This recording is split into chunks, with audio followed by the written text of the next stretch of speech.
Bon après-midi. Nous vous donnons l'occasion aujourd'hui de visionner un document de la série Conrad le robot qui comprend 11 autres titres qui illustrent bien certains objectifs des programmes de sciences physiques, de physique et d'initiation à la technologie. Vous constaterez dans cet exemple intitulé « Fort comme l'air » que les expériences proposées aideront les élèves à saisir des concepts parfois abstraits. C'est un outil fort utile pour familiariser les élèves à la démarche expérimentale.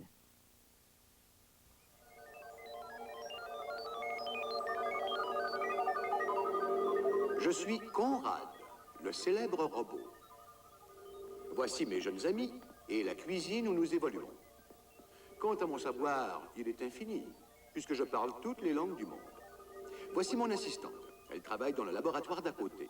Comme elle, je peux vous montrer d'extraordinaires expériences scientifiques. Vous pourrez même refaire ces expériences chez vous, dans votre propre cuisine. Bon, vous y êtes? Allons-y.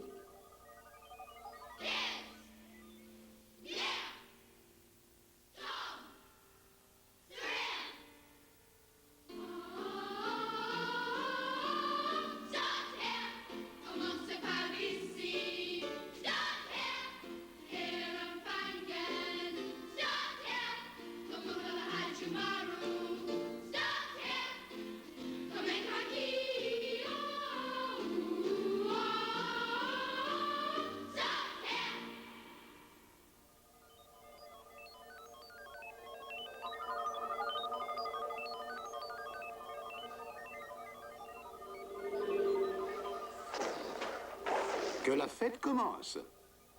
Ce n'est pas facile de compresser l'air avec vos seuls poumons, hein?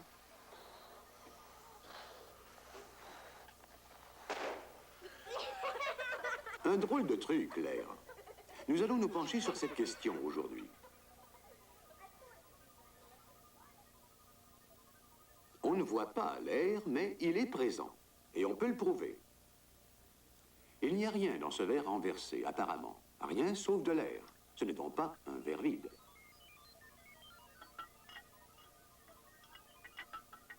Vous pouvez même faire passer l'air contenu dans ce verre dans un autre verre rempli d'eau. Les bulles d'air chassent littéralement l'eau. Voici une autre expérience qui vous permettra d'en savoir davantage sur l'air. Prenez une feuille de papier et déchirez-en un morceau que vous bouchonnez dans le verre. C'est ça. Enfonce-le bien dedans.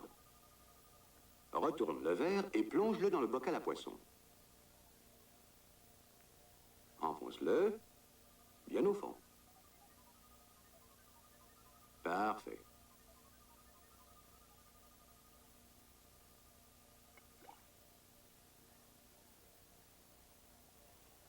Et maintenant, examine le bout de papier. Il est absolument sec. Cela démontre que l'air contenu dans le verre a eu la force de repousser l'eau. Insérez un disque, s'il vous plaît. Je ferai le reste. Sur les comètes, il a inventé la cloche de plongée. Vous ne remarquez rien? Oui, la cloche est ouverte en bas, comme votre verre dans le bocal. L'air qui est dans la cloche empêche l'eau d'y entrer. Des tuyaux reliant la cloche à des réservoirs d'air immergés assuraient le renouvellement d'air permettant aux plongeurs de respirer. Vous voyez cette poche d'air qui enserre la tête de l'un d'eux? Ingénieux, n'est-ce pas? Eh oui, il y a 300 ans, on avait compris que l'air remplissant un espace interdisait l'entrée de corps comme l'eau. Il n'a fait qu'un petit trou dans la boîte.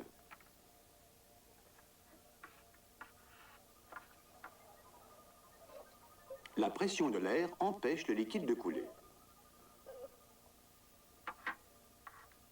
Un second trou, et là, ça coule partout. L'air qui pénètre par le dessus de la boîte permet au lait condensé de couler par le bas. Vise bien le verre.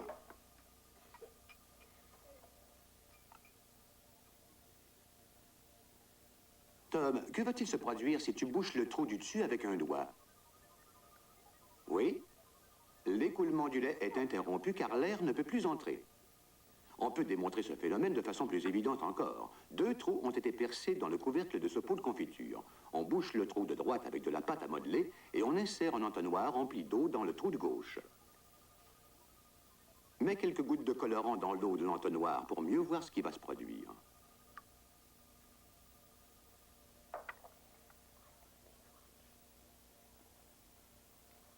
Je crois que tout est en place.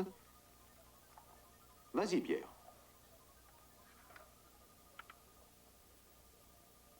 L'eau pénètre dans le pot dès que tu laisses l'air s'échapper.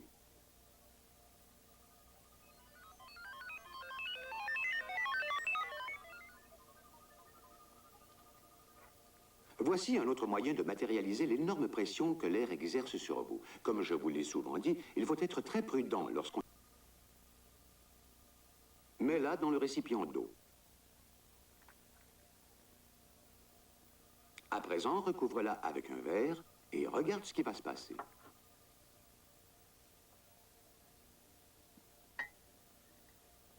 La flamme de la bougie consume une partie de l'air contenu dans le verre et à mesure que l'air est consumé, un espace se crée dans lequel autre chose peut pénétrer. La pression de l'air extérieur pousse l'eau dans l'espace libre. La partie de l'air qui se consume s'appelle de l'oxygène. Sarah, disque doux, s'il te plaît. Nous allons en savoir davantage. Télémémoire. Comme toute chose dans l'univers, l'oxygène est composé de minuscules particules. Et cette animation vous en donne une idée générale. Mais ces particules sont trop petites pour que vous puissiez les voir. Par contre, vous pouvez voir l'effet des molécules d'air sur d'autres choses. Mon assistante va procéder à l'examen au microscope de particules assez grosses pour qu'on les voie, mais bien petites quand même. Elles s'agitent frénétiquement, n'est-ce pas? La raison en est qu'elles sont heurtées en permanence par des petites molécules d'air invisibles.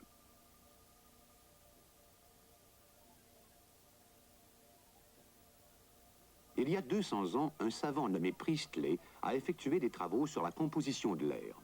Ce matériel nous semble désuet.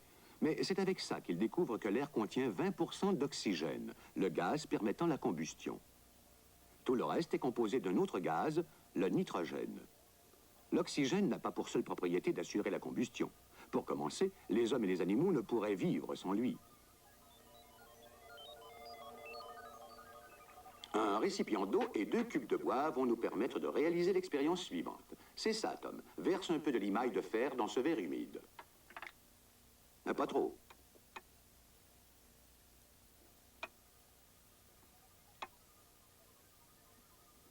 Ça suffit. À toi, Pierre. Retourne le verre et pose-le sur les cubes.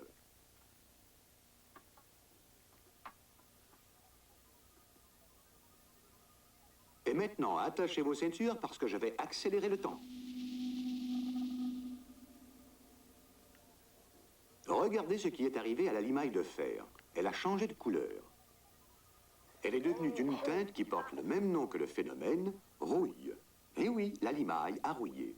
Elle a consumé une partie de l'oxygène contenu dans le verre pour former la rouille. Et comme auparavant, l'eau a occupé l'espace libéré sous la poussée de l'air. Essayons de peser une certaine quantité d'air. On attache 2 ballons gonflés d'air aux extrémités d'un long bout de bois.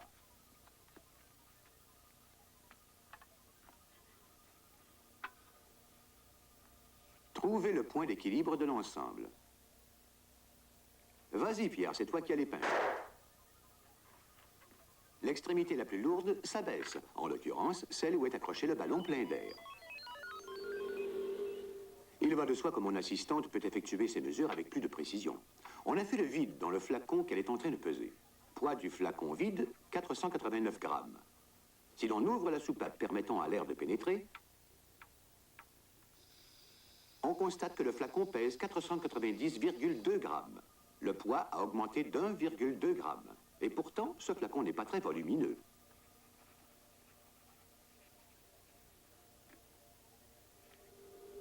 La pesanteur de l'air est telle qu'elle peut aider à casser un morceau de bois. C'est ça, Sarah. Étale le journal sur la table. Mets-le exactement au bord. Glisse la règle sous le journal et laisse-en dépasser un bout.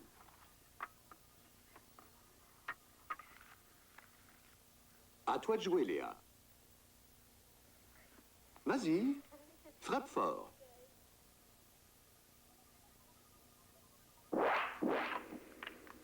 Curieux, n'est-ce pas? La pression de l'air sur le papier a maintenu la règle comme un étau. Aucune chance de résister.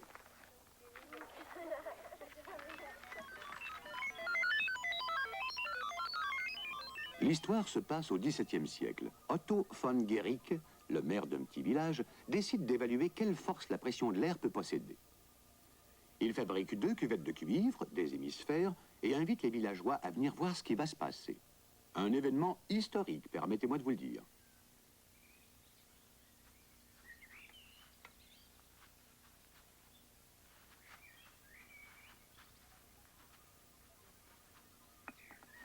On l'observe avec attention alors qu'il place un hémisphère sur l'autre.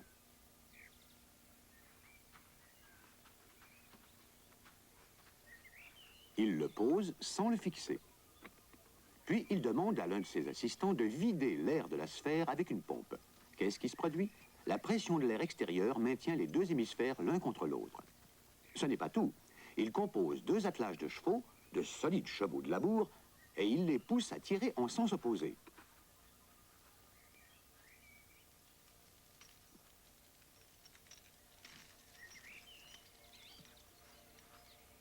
Les villageois n'en croient pas leurs yeux.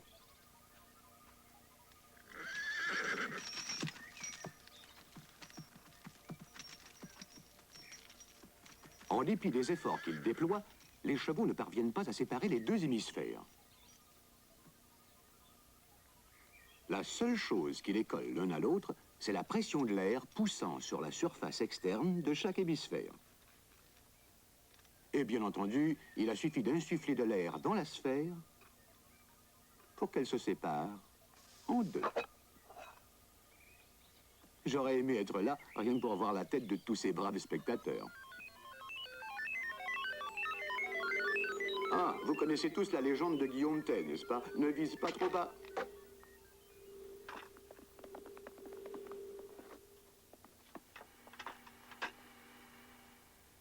Je n'ai pas tellement apprécié ce genre d'exercice. Enfin bref, montre-moi ce projectile. Tu vois ce que c'est? Une sorte de petit hémisphère en caoutchouc. Appuie-le sur la table. La pression de l'air le fait coller. C'est le poids de l'air qui t'a donné tant de mal pour décoller ta flèche. Fais l'expérience avec la grosse ventouse rouge. Tu vois? Plus la surface livrée à la pression de l'air est grande, plus la ventouse colle. À toi, Tom. L'adhérence varie selon la surface et la pression de l'air.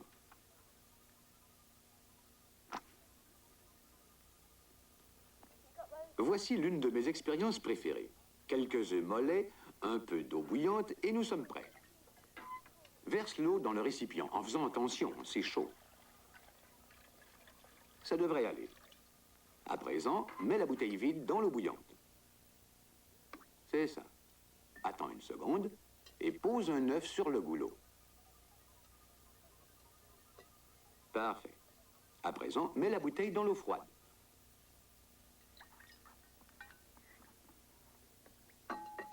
Si vous voulez accélérer le mouvement, versez de l'eau glacée sur le col de la bouteille. À mesure que l'air contenu dans la bouteille se refroidit, il rétrécit, pour ainsi dire. Il se contracte en libérant un espace qui doit bien être comblé par quelque chose. La pression de l'air de la cuisine se met à effectuer son travail. Elle pousse véritablement l'œuf dans la bouteille.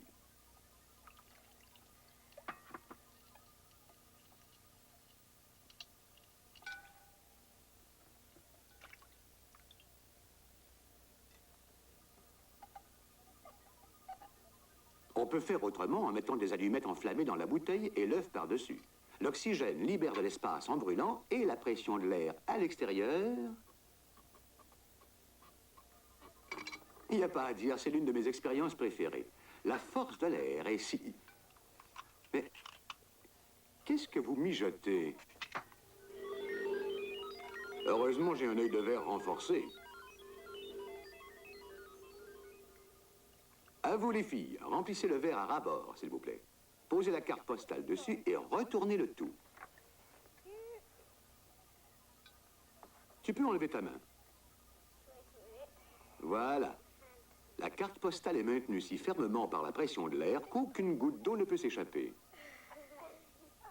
Cela démontre que la pression de l'air s'exerce aussi bien vers le haut que vers le bas. Elle s'exerce dans toutes les directions.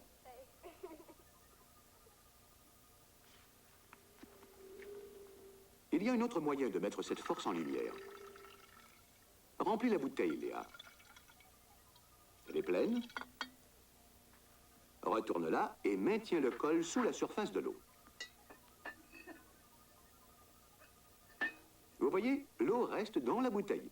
Et pourtant, l'eau est lourde.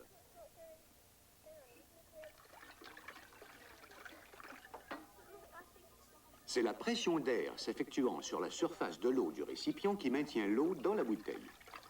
Si tu la soulèves, l'eau s'échappe. Si tu la remets, l'eau ne coule plus. J'aimerais vous montrer quelque chose. Télémémoire. Revenons à l'époque lointaine où vivait un certain Robert Boyle. Celui-ci aimerait bien déterminer jusqu'à quelle hauteur une colonne d'eau peut être soutenue par la seule pression de l'air. Il a beau pomper comme forcené, la colonne ne monte jamais à plus de 10 mètres.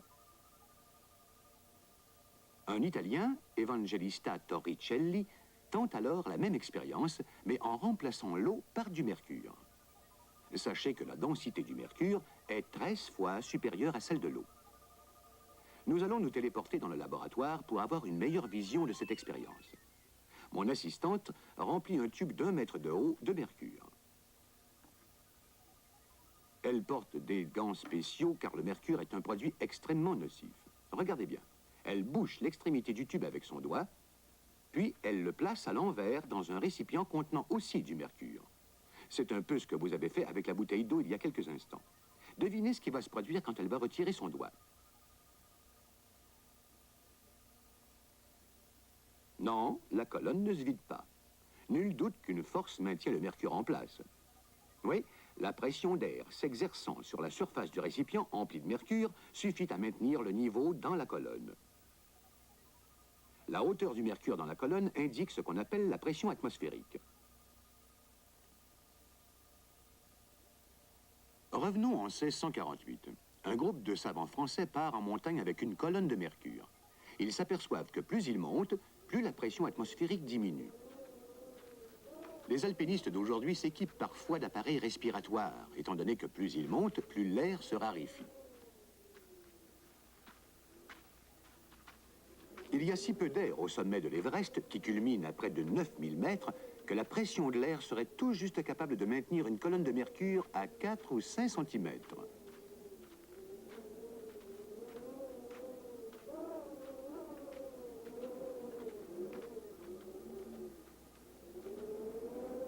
À plus haute altitude, là où volent les avions, la pression d'air ambiante est si faible qu'il faut pressuriser les cabines, c'est-à-dire insuffler de l'air dont la pression est égale à celle de la Terre.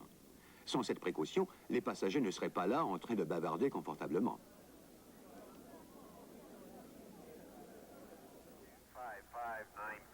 Et là où il n'y a pas d'air du tout, comme dans l'espace, il faut porter des combinaisons pressurisées très spéciales si l'on veut survivre.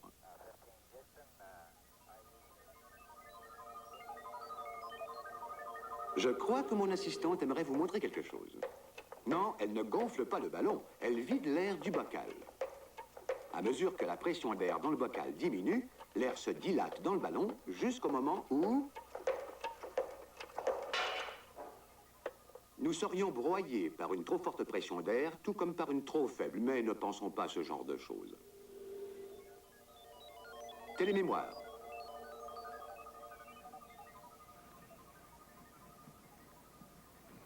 Savez-vous ce que c'est?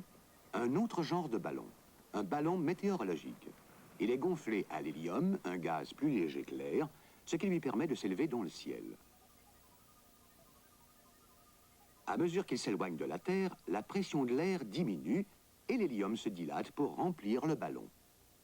Les ballons météo transportent des appareils destinés à mesurer les pressions dans l'atmosphère. Des baromètres comme celui-ci indiquent également les variations de la pression atmosphérique, ce qui nous permet de faire des prévisions météorologiques. En fait, il arrive souvent que les pressions ne soient pas les mêmes en divers endroits de la Terre. Et lorsque cela se produit, l'air tend à s'écouler des zones de haute pression vers les zones de basse pression. C'est ce phénomène qui détermine les conditions météorologiques. La pression est à la baisse ici. Il y a de l'orage dans l'air.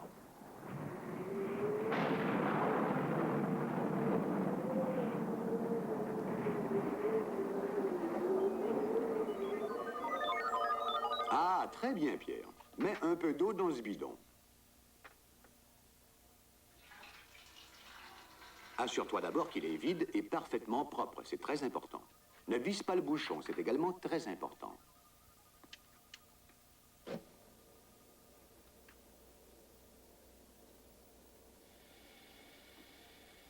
L'eau se change en vapeur à mesure de l'ébullition. La vapeur chasse l'air contenu dans le bidon. Laisse bouillir quelques instants, enlève le bidon du feu, visse le bouchon et regarde bien.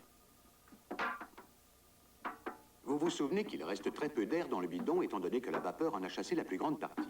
En se refroidissant, la vapeur redevient de l'eau, ce qui libère un grand espace à l'intérieur. Le bidon bosselle de toutes parts sous l'effet de la pression ambiante.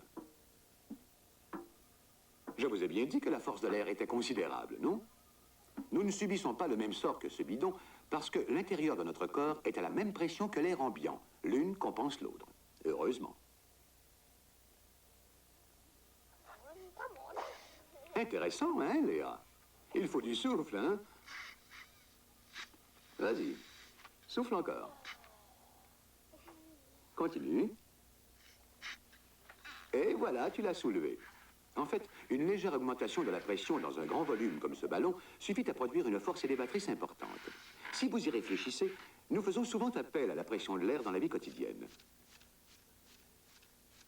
Cela permet aux pneus de votre bicyclette de rester durs.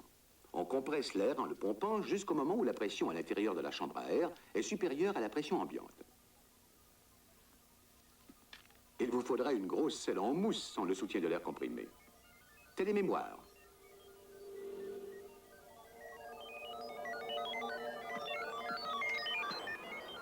Vous avez vu la grosseur de ces pneus. Ceux de votre bicyclette ont l'air ridicule à côté. Mais les uns comme les autres sont basés sur le principe de la pression de l'air.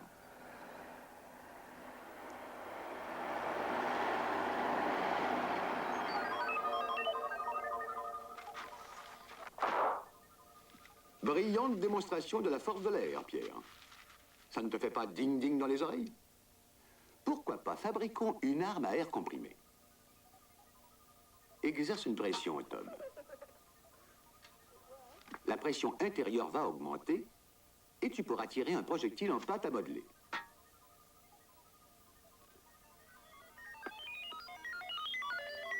Oh là là, oh, si vous insistez.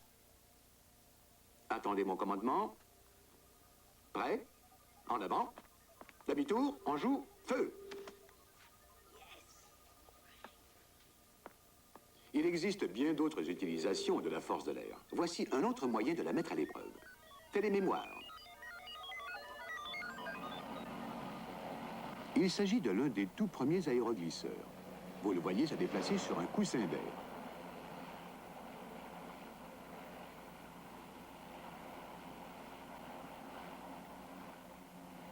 En voici un autre dans le nord du Canada.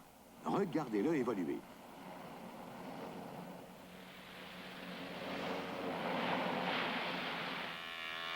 En parlant de coussin d'air, vous voyez là une chose peu banale.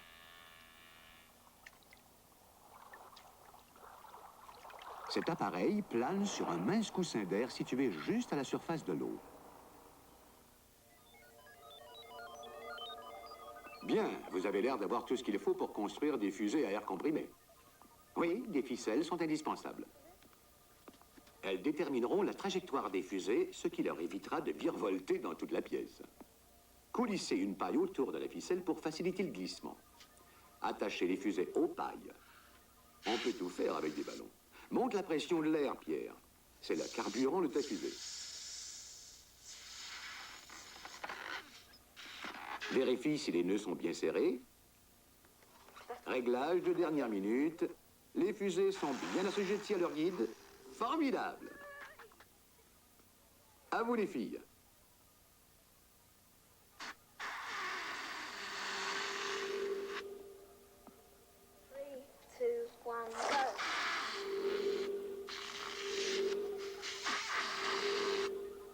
Ah, vous avez tous attrapé le coup. Fort comme quoi? Eh, comme l'air, voyons.